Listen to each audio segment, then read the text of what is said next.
سياسية متنوعة اللي نشأ في البلد دي وأنجز ثورتين، واللي ما عرفش ساعات اللي بينادوا بالافكار دي ما عرفوش يطبقوها على مستوى النخبه، قام الشعب العظيم بتنفيذها على الارض.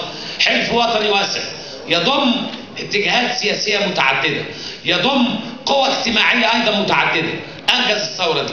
اذا الحلف ده ما عرفش يتلم ويوحد صفه ويكون مقدراته من اجل القادم الايام عشان اللي بيقوله في الشعار ينفذه داخل مقاعد الحكم وفي البرلمان.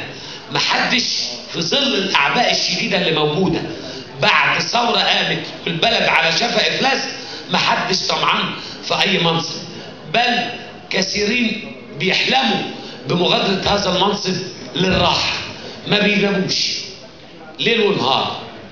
استعدوا عشان تشيلوا العبء، بدل ما عدوك هو اللي يبقى مستعد يخش يشيل، بدل ما تقع البلد تاني اسيره، وان شاء الله ما تقعش. ما انا عارف ايه بقى اللي يخلينا ما نقعش يا ستي؟ وحدتنا، تنظيماتنا، نقاباتنا، احزاب قويه في الشارع على الارض بين الناس، مش في الاوض المغلقه.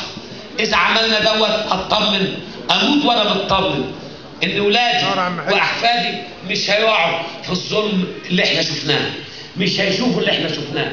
اذا فضلنا نتنحر مع بعض ونتصارع ومش عارفين نتكلم مع بعض، واحنا من فريق واحد ينتمي للثوره دي ومش عارفين نتفاهم مع بعض، بقول لك يسهل على اي حد يسهل على اي قوه ان تيجي في ظل انشغالنا ده يهجم علينا شويه ارهابيين ويخلصوا علينا واحنا قاعدين مش واخدين بالنا. في عدو، في تناقضات بيننا، ليه لا؟ مفيش مانع، تناقضات عدائيه، بقول لكم لا، مفيش تناقضات عدائيه. يعني ايه ان انت راجل وفي ست